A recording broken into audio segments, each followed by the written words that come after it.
Losses aren't always a bad thing. When it comes to your investments in equities or actually even in other asset classes, you can lose money. It's not always a linear progression, particularly in the equity market. If things don't go as planned, you could lose anywhere between a couple of percentage points or even more, sometimes over 10%, 12%, 15% in a case like COVID-19 where everything gets beaten down and you get taken off guard, you can lose up to 30% as well. But you can book those losses and you can set them off against future gains. That is called tax harvesting. I'm joined today by Arvind Rao of Arvind Rao and Associates to take you through how this process works and how you should utilize it in the best way possible and certain pitfalls to avoid.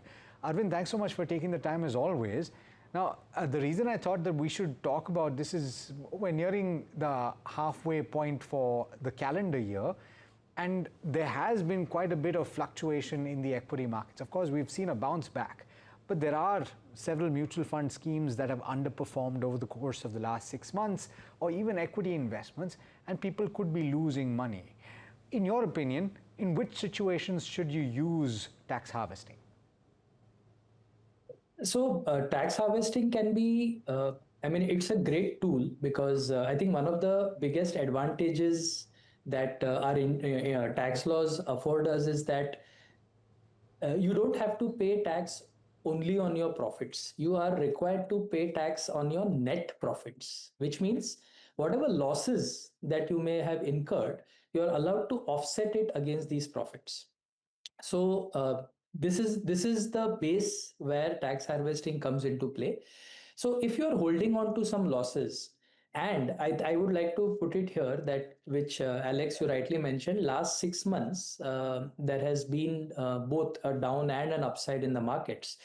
So those investments where you have seen good profits and you have booked them, and at the same time you are seeing some losses in your portfolio. Ideally, you can do this even in March, but let's say you are convinced that some of the positions that you're holding, whether in terms of mutual funds or in terms of shares, if you don't see a great prospect in it, you can even cut your losses now by booking them, and you can offset these losses against the gains and thereby pay lower taxes on the gains. In fact, you can also time this to be done in such a way that you do not exceed that threshold, especially for the long-term capital gains, which is set at 1.25 lakhs per annum, on which there is no tax payable. Okay, but not all losses are equal, and I'm not talking about quantum here, Arvind. I'm talking about the type of losses. You can have short-term capital losses, which for equity would be less than 1 year if you've held the security for less than 1 year, or you can have long-term capital losses. And it's important to understand that matrix. What can be set off against what? So can you explain that? True. So short-term losses can be offset against short-term gains as well as long-term gains. But if you are incurring long-term losses, those can be offset only against long-term gains. So, and this is a very important point that you raised, because while you categorize as short and long, not everything will be able to offset against each other. Simple rule: short can be done against long and short, whereas long can only be done against long-term gains. Okay, and this is true across asset classes, Arvind? Yes, so across asset classes. How would that work? Let's take a hypothetical example. For example, if I'm invested in the equity markets, I have a large position in one particular security. I've incurred a loss of, say, 2 lakh rupees, which is a very sizable loss. At the same time, I have decided to sell an old real estate property that I had, that I've held for 5 years, and I have just gotten a great deal. The gains that I'm making in that deal are about 15 lakhs. So how do I decide what the net is, and how does the tax work? So while the computation of gains or losses for each of these asset class will be done independently. So for example, the shares will be done independently. The real estate will be done independently. But at the end of the day, since both of them are long term gains, they will be housed under the head income from capital gains itself. So finally, the tax has to be paid under the same head of capital gains. So this 2 lakh losses of equity, you can offset it against the gains that you have made in real estate, and whatever remains as the positive gains in real estate, you pay the applicable tax on it, which currently is around 12.5% on the long term gains on real estate. Okay. Couple more questions with regard to the booking of these losses. So suppose you've booked capital losses and at the same time you've booked certain capital gains. Whenever you book capital gains, my understanding is, Arvind, that through the year, now we are in July, you would have to adhere to the schedule of advance tax payment, right? But if you have the capital loss as well, do you still have to pay advance tax? Well, answer would be no, because the way advance tax works is you're supposed to estimate your income and the corresponding taxes on it. So when it comes to capital gains, if I have some gains and I have some booked losses, which I offset it, and I see the resulting number from that is, let's say, a loss, that means I'm not liable to pay any taxes on the same. So given that fact, and the fact that the dates on which you are doing these transactions are also locked, so you cannot be penalized for not paying advance tax on the same, because capital gains and dividends are the only two types of incomes in the securities market where you pay advance tax based on the quarter in which you are earning these gains or dividends. Because it's impossible to extrapolate how much of dividends or capital gains you'll make. So anyone who has seen their own return would have checked or would have come across the fact that whenever you report capital gains or dividends, the same also requires you to report how much of this you have earned between 15th of June up to 15th of September and so on. So as long as there is no income earned between this because of the setting off of losses or the tax harvesting, there is no liability to pay any advance tax. You mentioned dividends.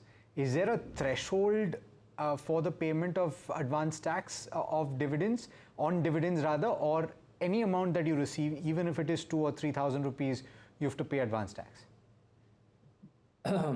Okay, so the threshold is on the amount of tax on this additional income. So I'm just taking an hypothetical example for a salaried guy whose all the TDS due on his salary would have anyways got deducted by the employer. So whatever extra income that he earns, he or she earns from their investments, whether it is dividends or interest, what has to be seen is, does the tax payable on this additional income, is it in excess of 10,000 of rupees for the whole year? If that is the case, that's where advance tax liability triggers in. So in your case, like you mentioned, if it's only 2,000 or 3,000 of dividends, the tax on it will hardly come to around maybe some 900 rupees at the highest rate. Then there is no trigger for advance tax. Got it. Okay, so that's an important clarification. Now, circling back to the conversation about setting off of future gains, and you've established that you can either do this with short-term capital losses or long-term capital losses. How long can you pull this for? So suppose it's a COVID-like situation and you've seen your entire portfolio drop very substantially, you've booked a sizable amount of losses. How long can you extend the setting off of that? You can go up to 8 years, Alex, from the year. So if you have booked something in, let's say, financial year 24-25, some losses, and you do not have sufficient gains to absorb those losses, you can carry it forward for the next 8 years, beginning April 25. So that's a good enough period for people to utilize these losses. And just to clarify, though it seems pretty apparent from what you've described, you can, on an ongoing basis, keep using. It's like a buffer, and you keep taking from that as and when you get capital gains, and you book those capital gains, right? Yes. And Alex, I feel like sharing a very important point here, which people sometimes think of using it to their advantage. So here's the fact that when you are carrying forward losses, in the subsequent years, when you have gains, you don't have an option to not set off these losses. Okay. So the situation I'm talking about is like someone says, I have some brought forward losses, but this year my gains are minimal. Let's say around only 1.5 lakh of long term gains, of which 1 lakh 25 is anyways going to be exempt. That leaves me with only 25,000 of taxable gains. But next year, I'm anticipating that my gains are going to be much, much higher. So the question is, as a taxpayer, do I have a choice to not set off my brought forward losses against this 25 and take them away, take them forward so that I can set it off in the next year? The answer is no. By default, every year, if you make gains, these losses will get I mean, they have to be set off first. Now, just the last part of this conversation, which is the pitfalls to avoid, and I think among them, the desire to time the transactions that you have, because ultimately a lot of times you have elements in your long-term portfolio which you would like to hold, but you want to take advantage of this provision. So for example, you're holding Tata Consultancy Services and you want to hold it in your long-term portfolio, but you're incurring short-term losses. You book that and you desire to buy it again when the price is favorable. Is that one of the pitfalls to avoid? Because you can't always get your price, and I'm guessing that you might also get a query as to why you decided to sell and buy so quickly. True. In fact, a couple of years back, when this whole concept of tax harvesting started gaining a lot of ground, um, people used to ask this question often, that how soon are we allowed to sell and buy? So intraday is something one should definitely avoid, because then it's counted as an intraday transaction. So you cannot sell in the morning and buy again. That would not actually amount to selling something from your portfolio and buying. It will still get counted as an intraday transaction. Generally, you can wait maybe for a couple of days or even beyond that.